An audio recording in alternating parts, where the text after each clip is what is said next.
La relación que tenemos con el consumo está ligada a un tipo de sociedad, ¿no? Es decir, no es que nosotros podemos tomar decisiones libremente en cualquier contexto, sino que nos movemos en un contexto específico. En este caso, solemos hablar de la sociedad de consumo.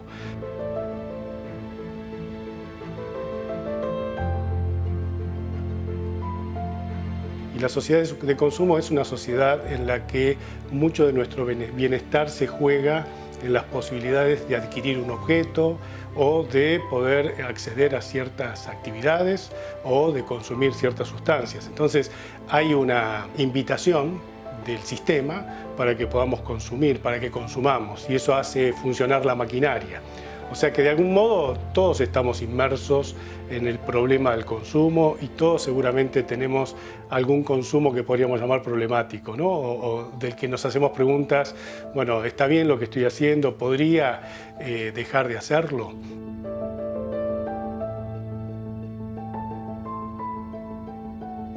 Cuando alguien está satisfecho con lo que hace y lo hace a gusto y decide hacerlo, y no es que no pueda dejar de hacerlo, entonces no diríamos que es un adicto, diríamos que es alguien a quien le gusta consumir algo, ¿no? En determinada situación, tal vez en una situación social, pero que no es que al momento de no tener eso empieza a obsesionarse, a sufrir, a no poder estar.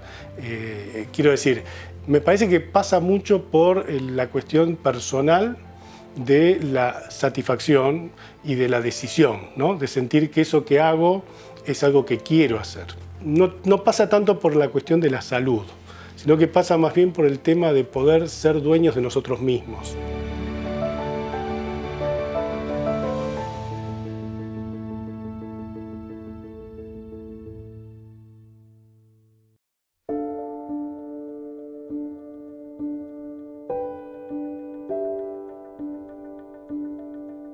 A todos nos pasa que quedamos atrapados en alguna, no sé si adicción, pero en alguna actividad o en alguna acción de la que no podemos salir o nos cuesta mucho salir. Claramente la adicción nos desresponsabiliza. Y es verdad que eso puede ser cierto, o sea que en el momento en que sucede algo, efectivamente, yo no estaba consciente, no sabía lo que estaba haciendo, no sentía que era actor de mi propia acción.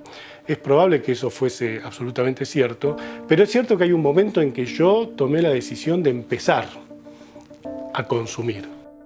Hay un momento de decisión y luego hay un camino que tal vez cueste muchísimo revertir.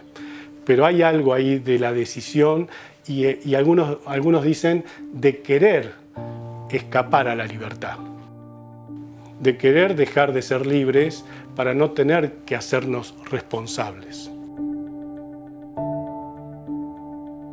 Uno podría preguntar, bueno, pero ¿quién puede no querer ser libre? Y en realidad, en muchos momentos nosotros preferiríamos que otros tomen decisiones por nosotros, o que la culpa la tenga otro, o que estemos gobernados por otro en un sentido muy amplio, que puede no ser una persona, sino que puede ser justamente una sustancia. Querríamos eso para no tener que hacernos cargo de nada.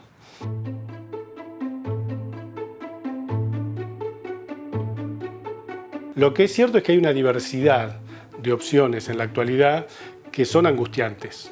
O sea, la libertad genera angustia y si las opciones son muy amplias, esa angustia es mayor. O sea, libertad e incertidumbre van de la mano. A eso se le asocia otra problemática que a mí me interesa porque estoy en educación. Y es que muchas personas dicen que la adicción es producto también del querer escapar a un mundo hostil, ¿no? Ya no querer escapar de la libertad, sino querer escapar de una situación muy hostil que a veces tiene que ver con lo económico, pero no siempre con lo económico, sino con la falta de perspectiva, ¿no? Y la falta de sentido. O sea, cuando uno pierde el sentido de lo que hace, pierde el sentido de su propia vida, por supuesto se vuelve eso insoportable y uno prefiere entonces vivir un presente, aunque no lleve a ningún lado, pero un presente que me haga olvidar también el hecho de tener que seguir adelante.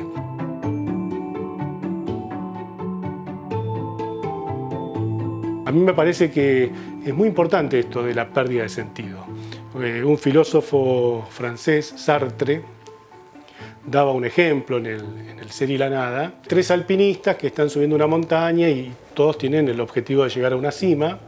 Todos están perfectamente preparados para esa caminata, esa travesía, y sin embargo uno de ellos en un momento dice: yo me quedo acá, no doy más. Y Sartre se pregunta por qué no da más. Si durmió igual que los demás, está preparado, siente el mismo cansancio que sienten los demás, ¿no? Que es parte de la travesía y parte de la aventura, de ese camino que se han propuesto transitar. Y se responde Sartre: bueno, no da más porque ha perdido la meta, no da más porque no le encuentra sentido a esa caminata. Y entonces el cansancio se le vuelve insoportable. Y lo que quiero decir es, cuando se pierde el sentido, lo que estamos haciendo se vuelve insoportable y tenemos que tratar de reponer el sentido, ¿no? Y cuando se pierde el sentido, y muchas veces los mensajes de los adultos hacia los niños, niñas, o los mensajes mediáticos son muy apocalípticos, ¿no? Son tremendos. Entonces el mundo que viene será peor que el mundo presente y este es mucho peor que el mundo que pasó.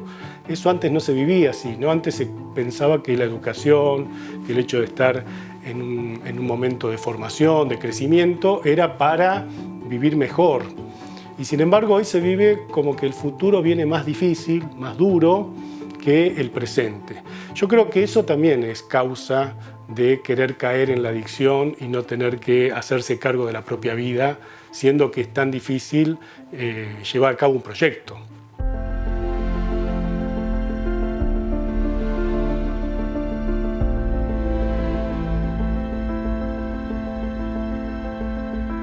Estamos en un contexto en el que la oferta de consumo es enorme, entonces la invitación a caer en eso, en un consumo no querido, en el sentido de que tal vez lo querramos al inicio, pero después ya no lo queremos y no lo podemos dejar de consumir. Eso está presente todo el tiempo, pero en definitiva siempre la acción libre se juega en un espacio de juego. Quiero decir, es redundante lo que estoy diciendo, ¿no? Pero siempre se juega en un mundo de opciones que nos son dadas. Y ahí tenemos que ver cómo hacemos para tomar las mejores decisiones, ¿no? En filosofía se suele hablar de la prudencia. Y la prudencia en la filosofía clásica, en Aristóteles, no es sinónimo ni de mediocridad ni de medianía, sino que la prudencia es la sabiduría práctica. La prudencia es poder gobernar la propia vida con la propia razón, haciéndonos conscientes del contexto en el que vivimos y tomando las decisiones que consideramos mejores para nosotros y para los demás en ese contexto, ¿no? Entonces, ejercitar la prudencia sería lo importante y además apostar por un sentido. Hay un filósofo cristiano llamado Pascal, por supuesto creyente, que le decía a los no creyentes: tenés que apostar porque Dios existe. No te pido que creas, nadie le puede pedir a alguien que no cree que crea, pero él les pedía que apuesten. ¿Cuál es la característica de las apuestas? Y acá entramos en un tema que puede tener que ver con el juego y algunos son adictos al juego. En la apuesta uno no sabe si va a ganar o perder y además siempre hay un fondo de incertidumbre, en el sentido de que no sé si está mejor apostar por esto o por aquello. No tengo todas las razones para fundamentar mi apuesta. Pero ¿qué dice Pascal? Dice: si apostás porque Dios existe, vas a vivir como si Dios existiera y entonces ya no importa si existe o no, ¿sí? Yo no estoy tratando de traer un mensaje religioso, yo no soy religioso.